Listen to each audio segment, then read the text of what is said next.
Well, it's a pleasure to welcome to the show Nate Randall, attends Robert Morris University. Nate, welcome to the show. Thanks for having me on, Damon. I'm excited to be here. Yeah, first of all, I got to give a shout out to my intern, Nate, who hooked up this interview and set us up. So big shout out, Nate. He's crushing it. Lax Goalie Rat's summer intern. There you go. There we go. Yeah. Nate, I'd love to hear the story of when you first jumped into goal. Do you remember that?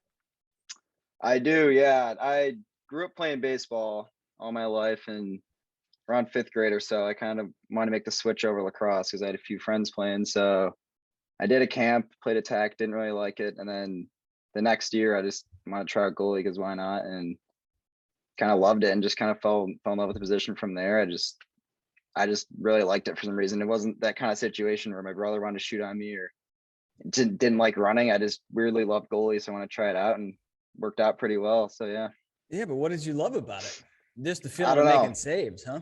I was a catcher in baseball. So I was kind of used to just stopping the ball, and I just love the adrenaline of just kind of making a big save and getting hit by the ball. And I don't know, and you're already used to things as a baseball catcher. You're already used to things sort of coming at you and blocking things with your body. Exactly. So I love doing that. So exactly, I found the right position for that. Yeah. Now, are there things that you learned as a baseball catcher that you think directly helped you as a lacrosse goalie? I mean, besides just the fact of like a projectile coming your way, but other things? Yeah, I mean, that's probably the main thing I learned was just not being afraid of the ball, not closing my eyes. But I feel like kind of the body movements in a way, kind of more of a lateral step. I feel like I kind of play more of less of 45-degree step and more of kind of lateral step. And I kind of, for catchers, if you're kind of sliding to the right to make a bad foul ball or pitch or whatever, it's kind of the same kind of movement, just getting your body behind the ball, whatever it can be.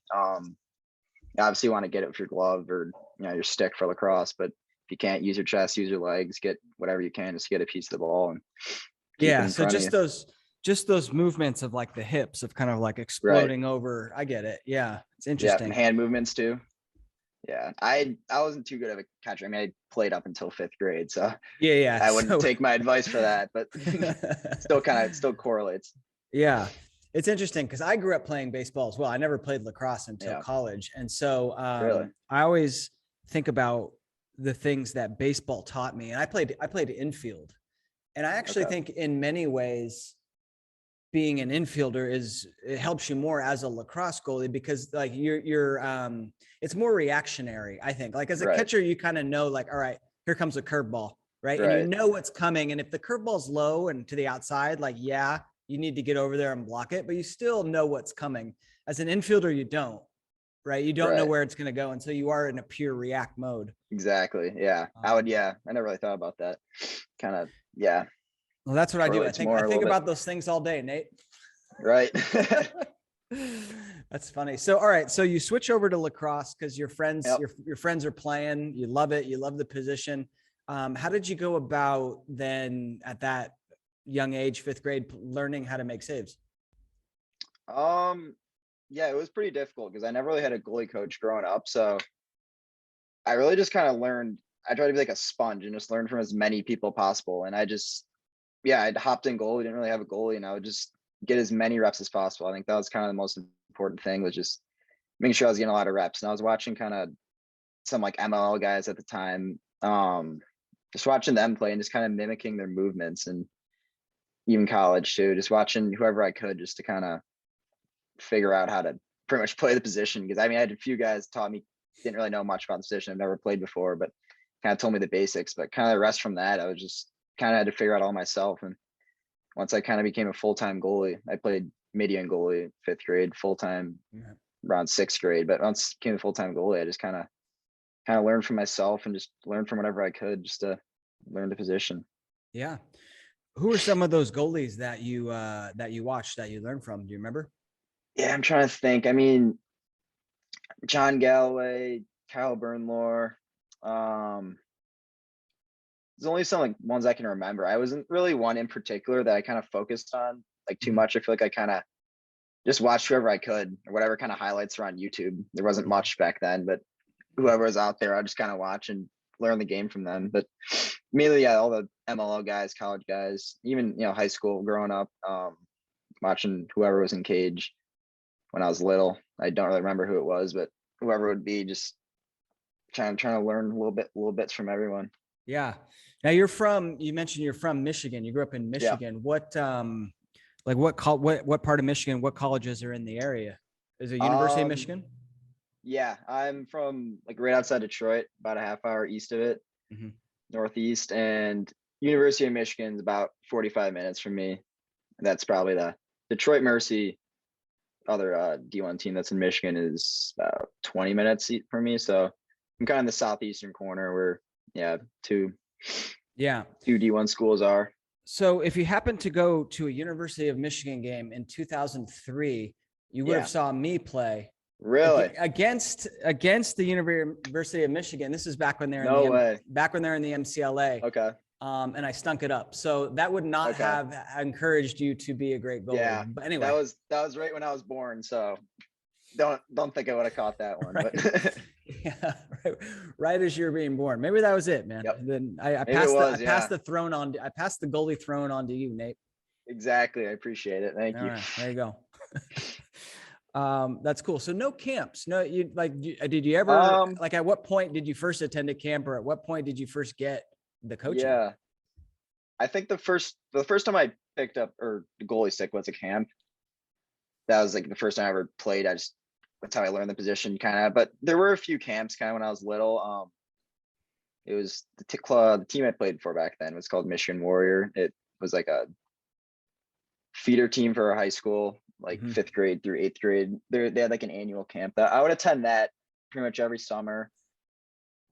That's really about it though. There's not too much going on around here. I mean, lacrosse is over the last few years, it's kind of exponentially grown a lot, but when I was just starting, there was not much going on. So, I mean, that was kind of a big challenge being around from here, is finding kind of stuff to go to. And that was always, my mom and I were always searching for stuff to go to. Like, there's just not much. We could pretty much go to wherever we could, but yeah, we would try and find stuff, but there's not much around. But yeah, I'm trying to go as much stuff as possible. It's grown quite a bit. It really has. I imagine in that area and in a lot of areas, it's grown quite a bit.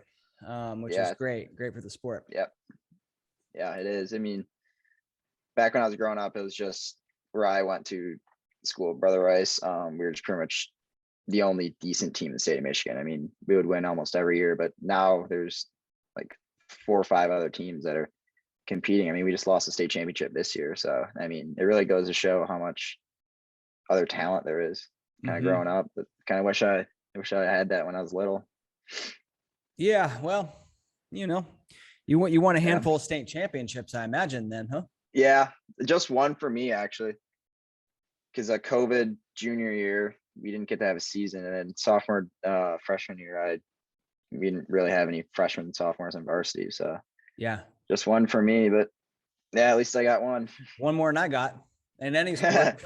Right. Can't complain about that. That's right. What talking about like your goalie game, how do you, a lot of different styles, a lot of goalies can have success with different styles. How do you describe, the way you play in terms of your stance, your arc, your hand positioning? How would you describe it? I don't think there's any certain way to describe it, but I would say kind of more reactionary. I guess if there's one word I could put into it, is I just try and pretty much I kind of have a wider stance, I would like to say, than most goalies, because I feel like I'm more explosive at that angle, or at that that squat. I just feel like I can kind of drive myself to the ball more. I feel like I'm better at low shots when I'm kind of squatted more, but I don't really step, as I mentioned earlier, as much in a 45-degree angle. I kind of grew up being taught that. People were like, oh, step at a 45-degree angle, it cuts off the angle. But I just really found that when a ball is going fast, it's not about kind of fundamentals, and I think it's kind of getting to the way that is most natural to you, which is kind of the lateral movement. I'd say I move more kind of laterally to the ball, and I just really try and use my body a lot too. I kind of flop on low shots, try and use my legs, use whatever I can to kind of get to that. And then for my arc play, I think I kind of play a lower arc than most goalies.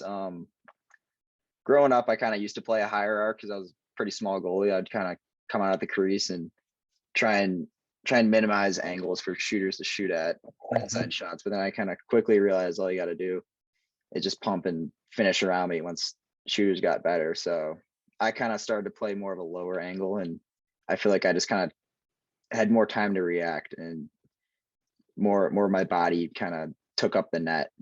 And I just feel like that kind of helped me out more in the long run. So yeah, that's kind of how I describe all my different styles of play. Yeah, love it. I saw one picture, and I don't know if it was just like, you were moving around in your stance, but your top hand was pretty high. Oh yeah. Pretty high. Yeah. And talk about that a little bit. Yeah. So I kind of recently, all my life, I've been kind of changing where my hand placement was. But when I was younger, I was a little lower. I was probably still higher than most goalies, but yeah, as kind of late high school, college kind of progressed, I kind of found that was just the most comfortable position for me. Like I just felt, I don't know what it was. It just felt more natural to me.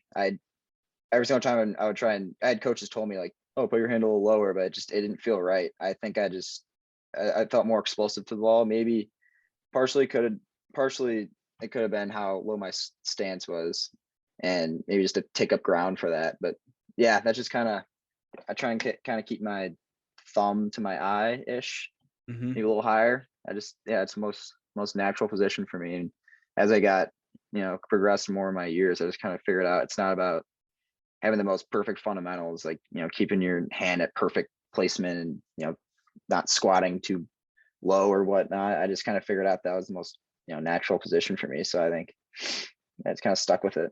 Yeah. Yeah. In a lot of ways, it reminds me of Mike Adler, who just graduated, right? Because he's got that like athletic crouch, but yet the hands are still kind of high, like up at the, right at the thumbs, right at eye level. Yeah.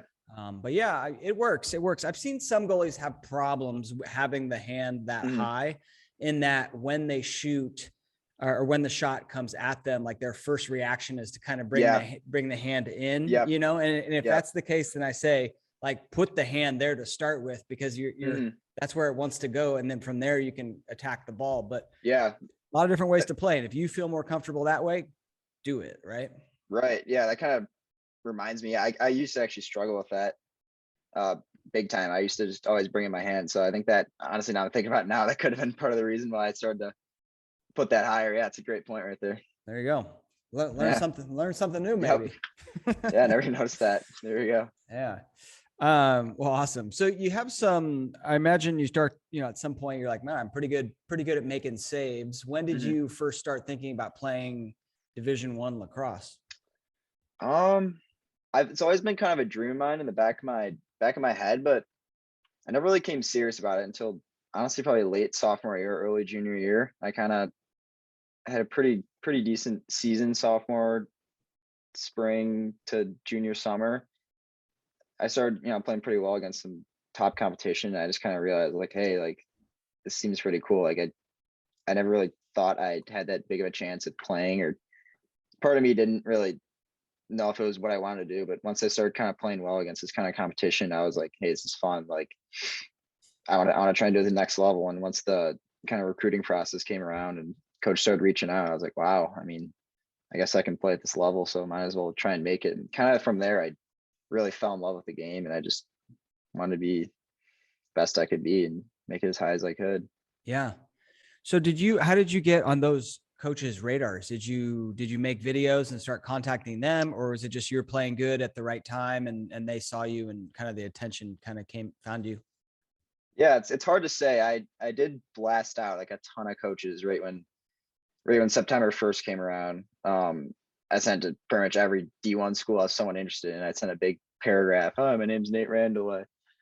Blah, blah, blah. But I don't think that really worked out too well for me. I think kind of what caught their attention was, I guess, just play at tournaments, which I never realized at the time it was so huge, but it really was. I think pretty much all the schools that contacted me were people that came and saw me play live in tournaments. So yeah, I think that, and then from there, when they contacted me, I would, talk to them for a bit and send them my highlights. And so yeah, that's kind of why I caught their attention, I believe. Did you know that they were at those tournaments, those coaches? Not really. you kind of know, like, there are coaches there. Like, you look at the sideline, you see a lot of schools, but yeah, a lot of the schools that kind of contact me were never really like on my radar that much. I didn't really know too much about them. And yeah, I just probably happened to have a hot game then, and Yeah. happened I was to going to see ask, me. So because sometimes players know that coaches are in the stands and watching, yeah, and they put this extra level of pressure for sure. on themselves. Cause like, I mean, in many cases it's warranted, because like that might be their one shot Right. for the coach to see them, and they put this level of pressure. Did you have to go through any of that? Doesn't sound like Yeah, it. I definitely did. It is big when there were certain games when there was way more coaches than others. I remember there were games when there I'd see 40 D1 coaches on the sideline, but I think it's just, it kind of sounds simple. It's a hard thing to come by, but I think just playing your own game, focus on it yourself. Don't try and, buy into all the stuff that, is going on. Oh, if I make this save, this coach is going to, be impressed by me. Or if I let in, 3 or 4 goals in a row, he's going to take me off the list. I think just kind of focusing on not the big picture, but just focusing on the next play, and also not really focusing on the, how many saves you have or what your save percentage is. But I think a lot of the huge thing is what they're looking at is your clearing, your communication, your confidence. Like, if you get scored on, I struggle with this hugely throughout the recruiting process, but and throughout my life in general. But just kind of like tapping the post after letting a bad goal, or poor body language, that just instantly will turn off a coach and have him move on to the next guy. But I think just remaining cool headed and showing that you have that mentality to make the next play and just prove your confidence to them is really important. Yeah. And when you do that, you start just playing better. So it's a hard thing to deal with. I mean, I dealt with it all my life and I still do, but I think that's really important to work on and show to coaches. 100%. Yeah. 100%. Yeah. Any display of poor body language, I mean, not only does it just crush your team, right? Because they're looking at you and they're like, oh man, if this guy is pissed and he doesn't believe in that we can come back and win or whatever, then like, why should I? Anyway, any display of poor body language, for a coach is like, that's it. Right. So yeah. Well, cool. So what was it about Robert Morris that caught your attention? Yeah, so pretty much I knew someone from Brother Rice named James, and he went there 4 years ago. So he graduated the year before I came. I was kind of in the back of my radar, but Coach McMahon at the time was the coach. He reached out to me and I went down and visited, and I just kind of fell in love with it. Love the campus, and kind of the main thing I fell in love with is the culture and the team, which is something you often forget about. Like, don't really focus too much on the recruiting process. Sometimes people are like, oh, I want to go to, biggest name possible or whatever. But I had him, James Skane, kind of talk to me about the brotherhood and the culture. And that was like kind of a huge selling point for me. He was like, everyone, treats each other as a family. Like, there's no hierarchy or, freshmen getting treated terrible. And I kind of just really believed it, and I really got to experience it this year. It was an unbelievable experience. So that was kind of a huge thing for me. Probably the biggest factor, just the culture and the team, and which is really the most important thing kind of to look at when you're choosing a college, which is something I never really noticed going through the recruiting process. But another thing is, great lacrosse program, not too far from home. Yeah, I just thought it was the right fit for me. It just kind of felt right too. It wasn't anything like, it just, when I was walking around campus, I was like, yeah, it's the place I want to be. Like, I committed, about a week later, and super happy about it. Wouldn't want to be anywhere else. So yeah. What I mean, that the culture is incredibly important. It sounded like you learned it from alumni, someone that went to your high school as well. What would you recommend a young goalie, 17, 18, kind of going through the process? How could they learn the team culture? Yeah, I mean, you mean like as for like recruiting, like yeah. If you're like a junior, figuring out schools. Yeah. If you're a junior and you're like, all right, I'm going to go visit Robert Morris this weekend. Is it? Are you talking to the coach? Is it certain questions you're asking? Is it just being there? Yeah, I think I was a mixture of both. Because of COVID, unfortunately, I didn't get to do it like an overnight or meet anyone on the team. So it was kind of a shot in the dark, kind of trust his word. But I feel like the biggest thing for someone who's 17, 18, going through the recruiting process, trying to figure out the culture of a school is honestly try and get with the guys as much as possible. Try and go when there's like a practice going on, or if try and do an overnight, is try and kind of figure out how kind of the guys are. And yeah, just it's partially the coaches. All the coaches are going to say that they have a great culture. I mean, it's just part of their job. It's what they have to do. But I think just really trying to experience as much time as possible with the guys in the team. And that's you kind of figure out, what kind of personality these guys are and how you fit in well with them and how they treat you. And you can kind of just tell a lot just from meeting someone, if they're kind of extra outgoing, super nice to you. And just, we just get along well and everything clicks. I think that's kind of your go-to. That's good team, good place you want to be. Yeah. You mentioned they treat the freshmen really well. What, they're not making you guys do anything? Like, you don't have to do the ball hunts or I mean, yeah, maybe little stuff like that, but there's nothing like no hazing, no, oh, you're a freshman, like, get a voice, nothing like that. But yeah, there's probably little things going around. All right. Trying to think of it. Yeah, like, everyone ball hunts together. That's kind of a given. But you don't even do that. Yeah, I mean, I'm trying to think. I don't think there's really much. I mean, no, I didn't feel like when I was like coming into this program, like playing this year, I didn't feel like I was a freshman. Like I felt the same age as even the 5th year guys, which I think is something that's truly special. I don't think really another program in the country that really does that, which I've heard, some stories about other programs that, where it's not the same. But yeah, it was pretty unreal. I mean, yeah, I'll tell you what. It's our turn to treat the other freshmen that well.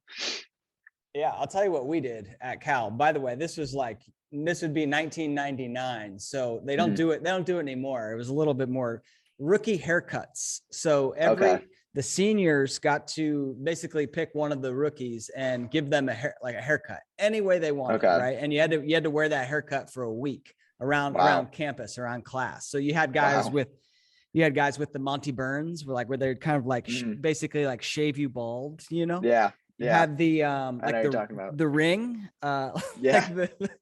Anyway, so I like back in that mullet. Yeah, the reverse mullet. I kind of had like hair kind of your length, where like back in that day, it was like in the 90s, it was like the Backstreet Boys curtains, where like you'd part it down the middle and it was like real long.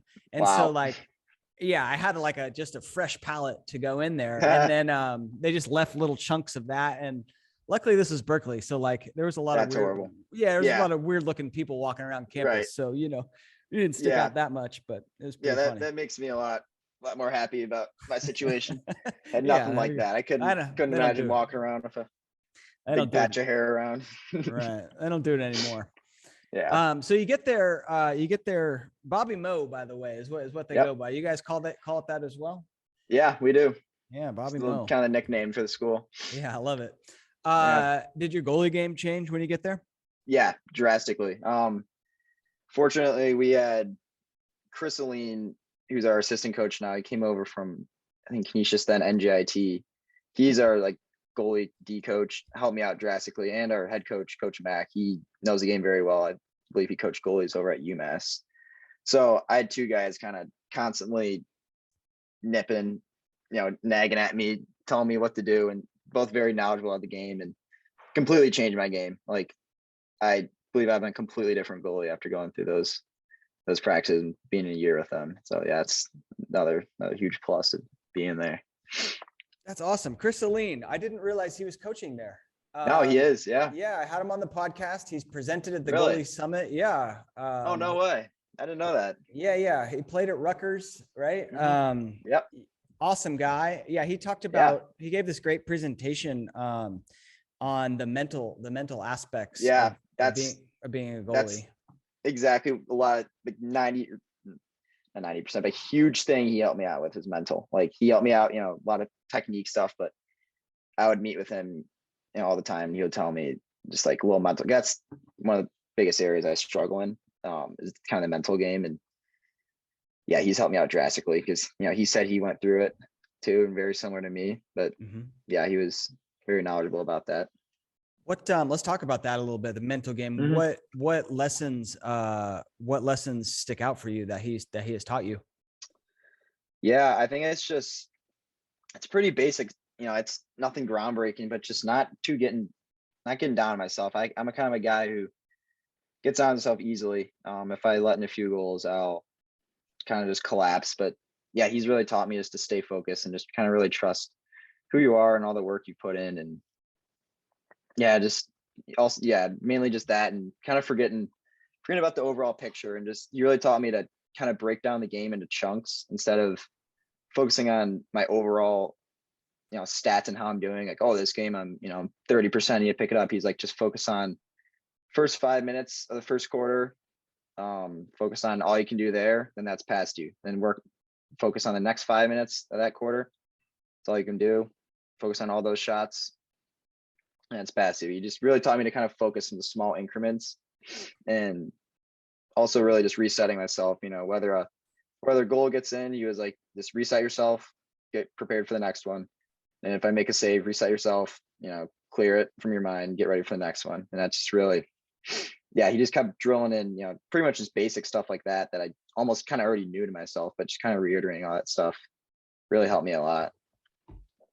Yeah, well, that's super important. It's like, it's one of those things where even if you do know it, when you're in the heat of the battle, you can forget it so easily. And so having someone who's positive and just constantly letting you know that you got this is very helpful. Right. Yeah. That was a huge thing that he did, because, I think every goalie knows that. Every goalie knows that you're supposed to have a short memory, but it's hard to really put into practice. When you got someone who went through the same thing as you, and who really knows the position well, it's constantly telling you that. It's pretty easy to get in your mind and really believe in it. Yeah. What you mentioned, kind of resetting, is there like a specific routine that you go through to reset, or how do you reset? It's actually very interesting for me. So for me, I'm a Christian, so not to preach on you or anything, but I try and value my relationship with God, and I really just try and play for him. So for me, what I do is, I kind of just talk to him and pray throughout what I'm doing. So after I make a save, letting a goal, I'm like, Lord, just reset me. Like, allow me to focus on the next one. Like, I think there's many different ways you can do this. For me, it's, using my faith to do it. But I think for, and other goalies, I think it's just taking your mind off it. The thing I used to do too is kind of think about like your senses and your surroundings, and just try and get your mind away from all the pressure you're dealing with. Like, I heard a tip where I was like, think of something of one of the 5 senses. Think of something you can smell, you can feel, you can taste, you can touch. Like, there's a lot of weird little tips like that just really gets your mind out of it. And instead of just focusing on, exactly how you're doing, I think it's whatever way possible you can just try and get your mind not on those shots and, how you're doing, but just really just understand it's just a game, and you're just, having fun. And that's really all it is. And it's not to make it more complicated than you really need to be. So it's just kind of finding that, whatever gets you to kind of snap back into reality and realize it's just game. So interesting. Yeah. I mean, I imagine there's a large, maybe not large, but a strong contingent of listeners that have a strong faith that are also lacrosse goalies. Right. And that's a cool little way that you do it. And what does that do for you when you say, God, please reset me? It kind of changes your thought, kind of calms you down. Right. Yeah. It really reminds me that there's a greater picture than me. I'm not saying, hey, God, let me make the next save. It doesn't really work like that. It's more just hey, God, remind me that I'm playing for a bigger thing. As much as, the game's important, as much as, I want to win and do well, remind me that you have me here for a reason. Like, this is all for you. This isn't for, me or anything, but just remind me that you're more important, and there's greater things out there. I think that's kind of what I would tell other goalies that are kind of similar faith as me. Yeah, love it. That's awesome. So you get there, and you're getting starts right away. I mean, that's got to be somewhat of a surprising experience, right? Because most of the times freshmen don't start. Talk to me a little bit about the process of how that came to be. Yeah. It was always a dream of mine. I always thought I could start, but I didn't really ever expect to start. And throughout the fall, I mean, honestly, I don't think any of us had any idea what the lineup was. We just all kind of either five of us, we had 5 goalies at the time. Wow. We were all just battling every single day at practice throughout the fall and throughout the off season. Nothing was really given. And yeah, we just kept fighting. We didn't really know where we at. And about a week before our first game, our coach told us that our junior goalie at the time, Liam Rosenthal, was going to start for our first game against Duke. So then, at the time I was like, oh, like, whatever, like just a freshman. But I really, like, there's a kind of a fire inside me that I was like, I want to prove myself. I want to be the guy. So I didn't really kind of hang my head on it. And I just kind of kept fighting. And, you never know what's going to happen. Like, it's crazy. The future, you never know where you are. In the lineup. So I just kind of kept fighting and kept waiting for my opportunity. I didn't know if I was be the number 5 guy in the roster or the number 1 guy or number 2 guy. So I just kept fighting and kept doing my own thing and used as motivation to work hard, and kind of ended up working out for the better. Yeah. So do you guys have, like, you have 5 goalies, which is a lot of goalies, by the way. I love it was. Next question I'm going to ask is how you deal with that. But was it like, did you have it like seated like they do in football? Like I'm the 2, there's a 3, there's a 4. No, just a starter. That's the funny thing is, after they listed the starter, they're just like, yeah, you're starting, and didn't really say anything else. I had no idea where I was. I didn't know if I was the 5th guy or the 2nd guy. So yeah, I had no idea. It was just kind of I just didn't really try and let it affect me or bother me. But even, during our first game, when at the end I got in, I had no idea I was even the 2nd guy. I thought it was probably the, 5th, 3rd or 4th. Yeah. Interesting. Until they called my name, and I was like, oh, I guess I'm the 2nd guy. But it just really goes to show that you don't know what's going to happen. Like, that's why you should always be prepared for, kind of any moment. Yeah. I like how you use that, finding out that you're not the starter as motivation too. I mean, it can send a lot of goalies into a spiral. Right. I know that because a lot of goalies have emailed me in that spiral and been like, I wanted to be the starter and I'm not. And so, hearing this experience is great because it's like, sometimes things don't go your way. And how are you going to react? Right. How are you going to react? Exactly. Negatively, go down in that spiral, or are you going to use this as fuel and motivation? Exactly. To get out there and work harder and get back to the top. Yep. To you, right? So then I was going to say, in that game, you got minutes. So they're just like, Nate, you're in. Yeah. It was a pretty funny story. At halftime, they started warming up our starting goalie that was in. He was getting shots, and then started warming up our grad year, Ben Savick at the time. It was just them 2. And then they were just like, all right, get, warmed up or whatever. And they didn't really say anything to me. So I was like, yeah, I'm not getting in, like, whatever, no big deal. Like, just try to keep doing my thing. My chance will come eventually. And yeah, funny mid-game, my coach started kind of yelling at me. He's like, Randall, or I was like, yeah, what's up? I thought he was like asking me to get like a clipboard or water bottle for him. He's like, get in there. I was like, me? Really? So I kind of got thrown in there dry. Yeah, I was kind of shocked the whole time. Wasn't really thinking, but yeah, it really kind of caught me. But at the same time, there's kind of something in me that was like, you never don't like clock out of the game completely, because you never know what's going to happen. Like I didn't know officially where I was on the roster, but I was like, I'm going to be prepared for my moment. If my name gets called, I'll be ready for it. So yeah, I was kind of taken by surprise, but at the back of my mind, I was like, you know what, I've been dreaming of this moment. And my coach set me in here for a reason, so I got to trust in them and trust in myself. Exactly. Yeah. And it's like you're training for that moment. Right. And if you go in there and you give up, 6 goals and make no saves, and you're just not ready for it, then guess what? Like, there it goes. Like sometimes sometimes you're only going to get that one opportunity. Right. And it looks like you made 4 saves, 1 against. So like you took advantage of that opportunity. Yeah. Love it, man. So tried the best I could. Yeah. So it makes sense now. You have I was going to say you have 5 goalies, which is a lot of goalies, but I guess we had 1 goalie who was a grad year, and then every single year you had a goalie. We actually had 6 in the beginning of the year, but funny story, our sophomore goalie. So yeah, we had one in every single grade, and we had 2 seniors, but our sophomore goalie actually switched to D midi. He's athletic kid. He plays box in the summer, but he was just like, yeah, I think there's too many goalies on this team. You know, I can get minutes at D midi, and he did really well. He was playing for us like in big games. So so we had 6 in the beginning of the year, and then about a couple of weeks in we had 5. But yeah, we had me as a freshman, a junior, 2 seniors, and a grad year.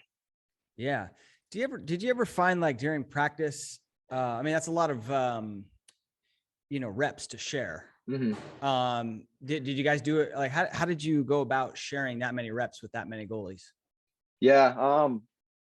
It was difficult. Like warm-ups would be tough because we would have, 5 guys trying to get warmed up on one net. So we would take about, 5 to 10 shots each spot and then switch. But it really made it really competitive in warm-ups, which is kind of ended up helping out for the better. Is when I would see other guys, doing better than me, I would be like, oh wow, like I need to get on my game and try and outcompete them and try and just make more saves than them, which it was really competitive atmosphere having that many goalies. But throughout practice it kind of worked out for the better worked out pretty well because there's always at one point I feel like there's one goalie out for whatever reason, like either they had class or injured or whatever it may be. I feel like there were practices where we had 2, 3 goalies just because we had, kids injured at class. But yeah, so if we had 4 goalies, we'd usually have like red and white teams, and we'd have 2 on each team. We'd split quarters and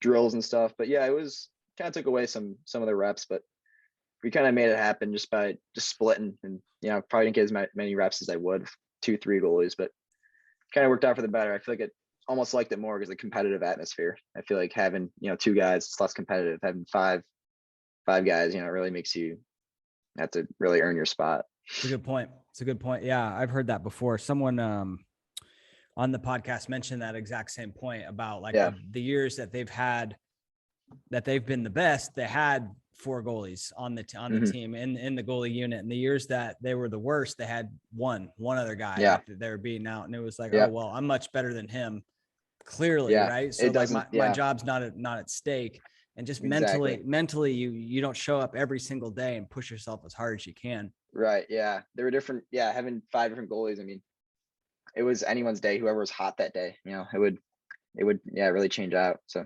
yeah. So I agree with that. And then it looks like later in the season, you and Ben were splitting halves. Yeah, we were. I believe I played like 3, 4 full games by myself, and I don't know if you knew about this, but I grew up my entire life splitting halves. With right now he's at Canisius. His name's Tommy Coons. Also a freshman, went the same high school, same club teams. Split halves literally all my life. Always played the first half, so I just got really used to that.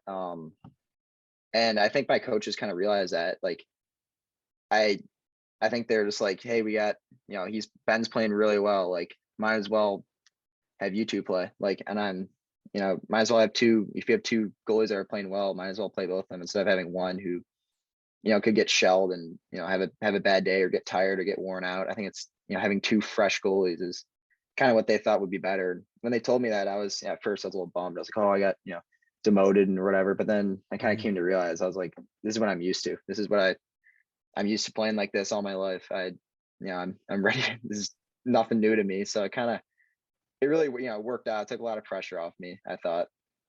Allowed me just to focus on one half, and the first half do everything I can to help out my team, and focus on myself and making saves, and second half just getting rowdy on the bench, cheering on him and all the other guys in the team. So I really kind of worked out for the better, I thought. Obviously still want to be a full-time starter, but it's one of those things that you can't, stuff happens, and you just gotta deal with it and make the most of your situation. Sure. Yeah, I didn't know you split halves in high school. It's interesting. Why did you, or how did you go about picking the first half as opposed to the second half? I don't know, honestly. I feel like statistically, a lot of times I would do better in the second half, which is weird. But I think just a lot of times I would just like kind of starting out the game and just getting the nerves out. And yeah, it was, I don't know. I don't know how it happened, but I just kind of started playing halves. I think, coaches early on were like, all right, you're playing first half, Tommy's playing second half. So it just kind of became embedded in me. I'm like, oh, I'm the first half goalie. Mm-hmm. I just need to. So I think it just kind of stuck with me. It became routine. And I don't really like sitting around on the sideline for the first half, getting jittery. And, if it's a lot more pressure too, I feel like. First half, you get a little less pressure, but I feel like the shots are a little harder because, defense can be sometimes out of control and, trying to figure out people. But yeah, I just really liked the first half. I don't know what it was about it. It was just a little less pressuring. I could kind of dictate more how the game was going for my team. If I had a lights out quarter and we had a pretty good lead on them, that means the second half would just be much easier for, our team to win. Mm. Was there ever a situation where you're playing the first half and you're like saving it at 75%, 80%, and you're just like, coach, I'm on, man. Keep me in there. Or no, it's just always switching it up. Yeah, I feel like our coaches kind of really saw us evenly. So I think it could be anyone's day. Like I could have been, super hot in the first half and had a terrible second half. Like something that just happened. So I think maybe when I was really little early on, there might've been a couple games where they're like, yeah, he's not letting anything, like just leave him in there. But I think a lot of times they would, even if I was lights out, saving everything, they want to give him a shot because who knows, he could have saved even more, or who knows, I could have gotten worse, and gotten too, arrogant and start letting in more goals. So true. Yeah, I don't think it really happened too much. It's more they just want to give us both an equal opportunity. And I think there were a few times where if I had a first half and he started letting in some goals, they threw me in, and vice versa. But I happened probably a few times, but not too many. Yeah. So you were the first half goalie, which is essentially like, I mean, I guess the prep is essentially like being, the full starter for the entire game, right? Yeah. Have you ever talked to Ben? Like, do you have any tips for a second half goalie? Cause it's not something like splitting halves, like is something that a lot of young kids do. And I haven't talked about it much on this show. So any tips for the second half goalies?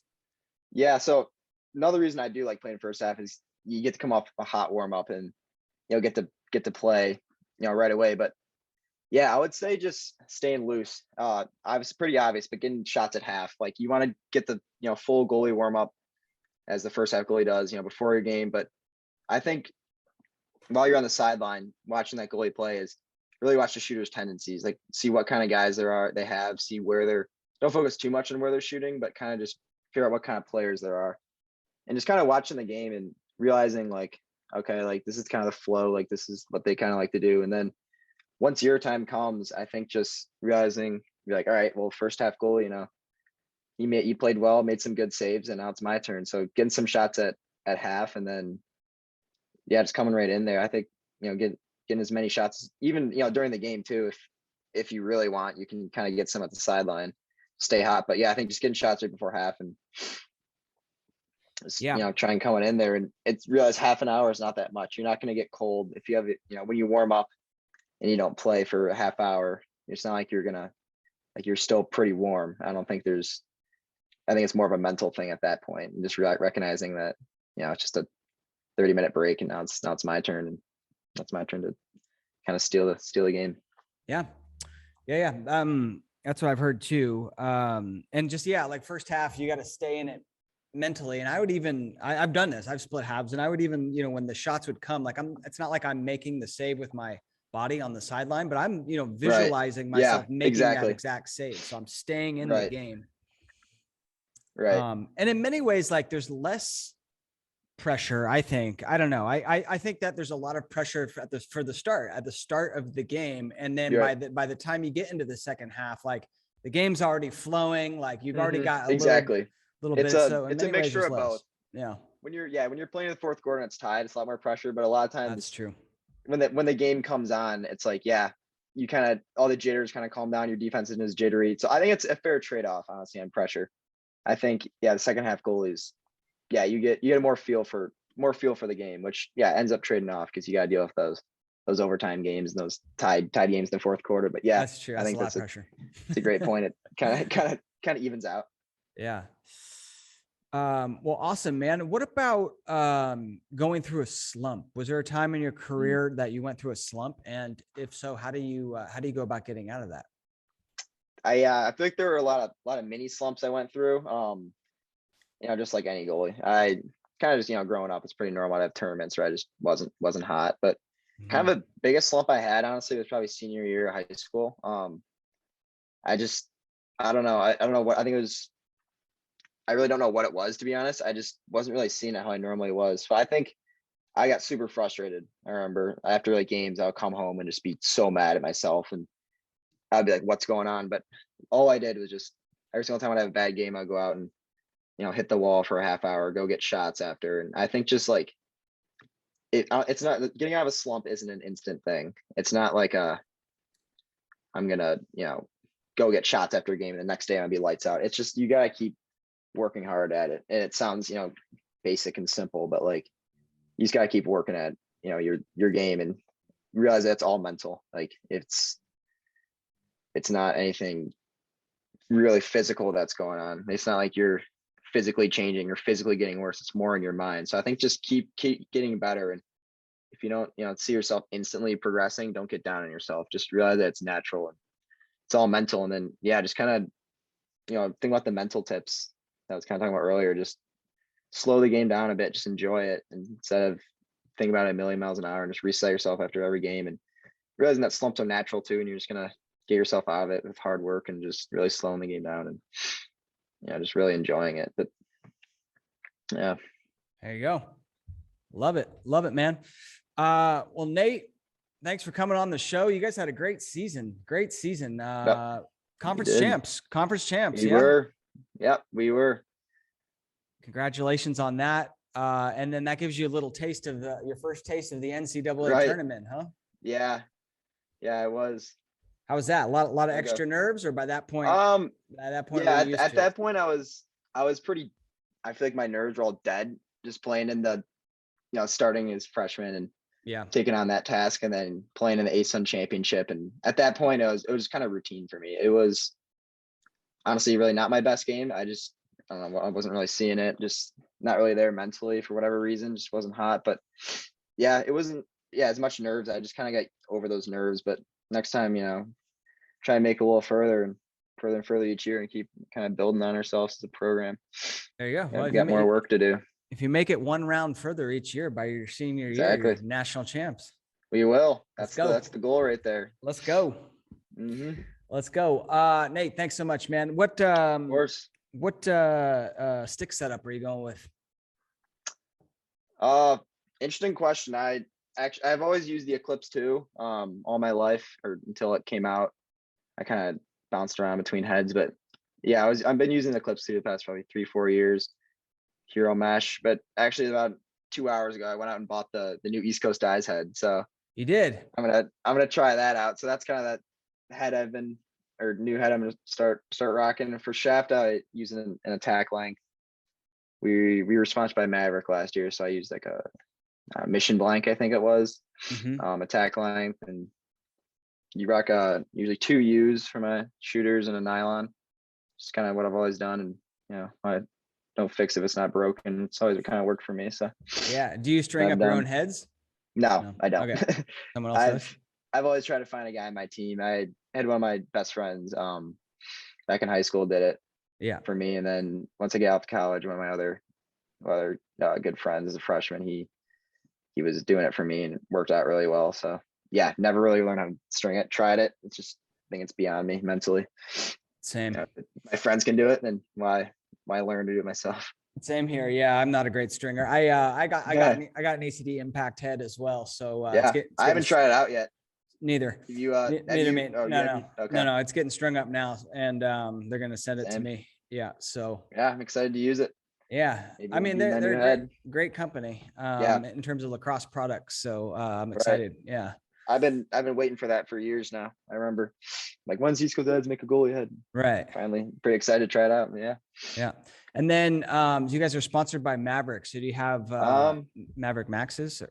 Yeah, gloves? We did last year. Very, very protective. I love them. I broke my thumb with our old gloves. We had like gate ones, I think, for the fall because with the ones we used last spring. But yeah, the new Maverick Maxes are awesome. They're my favorite goalie glove I've ever used. It's like a big metal dome in there. I've gotten hit in the thumb multiple times. Didn't really feel much. So yeah, that's what we're rocking with. Yeah, those thumbs are really good. I think I like I don't know if you use the Nike gloves, the Vapors. I haven't tried them out yet. But like those two to me are like the best. Still, the lacrosse thumb protection is not like, I know goalies who've injured their thumbs in both of those gloves. So it's like a lot of it is randomness, you know. It is. It's a huge thing, problem with cross goalie community. Me and my athletic trainer joke about it all the time. Yeah. What's the worst place for you to get hit that you hate getting hit? Probably a cup, to be honest. Really? Yeah, probably. I got hit there in the spring and I was out for luckily only a day, but that's probably my biggest, because every single time I get hit there, I'm afraid to get in the net again. Yeah, it takes away your confidence. I would say probably cup and thumb, because I broke my thumb a few times. Those are not the fun spots. Cup and thumb. All right. Stop shooting at the cup and thumb, guys. Yeah. or just save with my stick. What kind of cup do you wear? I wear like a hockey goalie cup. Yeah, I was gonna say. I started using 2 cups. The double. Or Liam Rosenthal, our junior incoming senior goalie, he kind of put me on it after I got hit there. He was like, "Hey, just put another cup on." I was like, "Really?" It's uncomfortable. But once I played in a few practices, it became kind of natural, and I feel like it's helped out a lot. So you got the ice hockey one is 1 cup, and then like the second one is just like a bikey or whatever, like a McDavid. It's like a shock doctor, whatever. Shock doctor, yeah. I put that one like inside it, and that one goes on first. No, I put that one goes on first, and then I put the hockey one, which has another cup in it, over it. Right. So that's a 3 cup system. Pretty much 3 cups, yeah. Right. I guess if you really think about it, yeah. Well, it works. As someone who hates getting hit in the groin like you, the 3 cup system. There you go. Should try it. Yeah. Beauty. I love it, man. Nate, if you had to leave the goalies out there with one final piece of advice, what would that be? I would just say, just keep working hard. It's like super cliche, but just find as many reps as possible. That's really what's gonna differentiate. You're gonna have slumps, you're gonna have ups and downs throughout your career, but if you just keep being persistent in your work and not letting too much pressure, anything get to you mentally, I think just outworking whoever you can and just really work on your mental game and realizing that mental game is probably, I think, like 95% of the whole goalie position is just mentally, and how you're talking to yourself, and all the negative, positive things you're saying to yourself. Just really watch that, and just reps, as many reps as possible. Always stay after practice, getting extra shots. Like, it's just going to pay out in the long run. It's going to really, boost your confidence, boost your skill, boost everything. So that's kind of what I would like to say to them. All right, man. Very well said. Keep working at your dreams. Yep. Thank you so much. All right. Thanks for having me on, Damon. Appreciate it. All right, bud.